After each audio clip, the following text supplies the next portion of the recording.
Obvious দেয়। সম্মানিত বিক্ষুব্ধ শ্রমিক ভাইরা, আসসালামু আলাইকুম রহমতুল্লাহ। আপনারা শান্ত। আমরা সম্মানিত প্রশাসন মহোদয়ের নিকটে এসেছি আপনাদের যৌক্তিক কথাগুলো বলার জন্য। বিভিন্ন জায়গায় পঞ্চগড়, ঠাকুরগাঁ, সৈয়দপুর লাইসেন্স ধরে, তখন আমাদের বিভিন্ন জায়গায় ইউনিয়ন পরিষদ কাউন্সিলর আছে, তাদেরকে ফোন করে আমি গাড়িগুলো বেকাই বিভিন্ন জায়গায় যে আমাদের বিএনপির নেতা।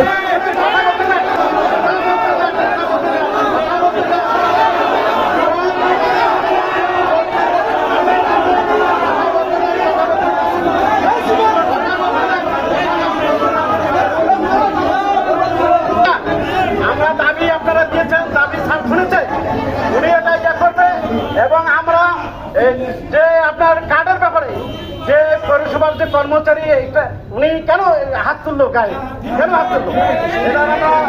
এটা কর্মচারীও না, থার্ড পার্সন ব্যক্তি এটা করছে। এটাকে আমরা এটা তীব্র নিন্দা জানাচ্ছি, এর প্রতিকার আমরা চাচ্ছি। ঠিক আছে, এই জন্য আমার মহোদয়ের কাছে আপত্তি বা দাবি যে নীলফামারী শহরে যে অটোগুলো চলে, বড় অটোগুলো, তাদেরকে নির্ধারিত স্থান করে দেওয়া উচিত।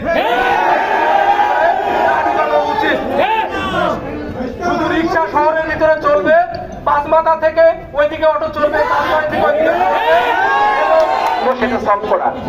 2 নম্বর আরেকটা দাবি এসছে, সেটা হলো খুবই গুরুত্বপূর্ণ দাবি যে অটো এবং রিক্সা যেন সেপারেট হয়ে যায়, শহরের ভিতরে যেন রিক্সা আসতে না পারে। এটাকে কিভাবে কার্যকর করা যায়, আমরা এটা চাইলে কালকেই কার্যকর করে ফেলতে পারবো না।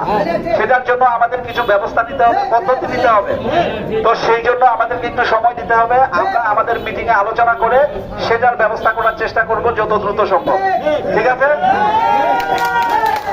আর 3 নম্বর একটা দাবি আপনারা চেয়েছেন যে অটোর জন্য একটা আলাদা স্ট্যান্ড করার জন্য, একটা অটো স্ট্যান্ড করা। সেটা আমাদের বিবেচনায় আছে। আমরা আসলে একটা ভালো জায়গা খুঁজতেছি যেখানে এই অটো রিক্সাগুলোকে আমরা সুন্দর করে গ্যারেজ করার ব্যবস্থা করতে পারি বা যেখানে একটা স্ট্যান্ড করে দিতে পারি।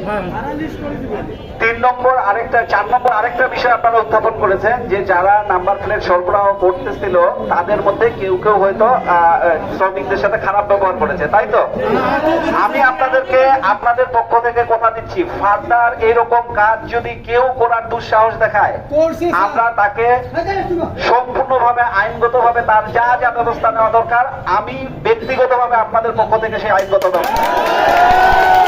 আপনাদের উপযুক্ত প্রতিনিধি দেন, আমরা আমাদের মিটিং এ আমাদের সদস্যদের সাথে বসে, আপনাদের প্রতিনিধিদের সাথে বসে আমরা এটা দ্রুত সলভ করব। যে পর্যন্ত এটা সলভ না হচ্ছে সেই পর্যন্ত নাম্বার প্লেট সরবরাহ করা বন্ধ।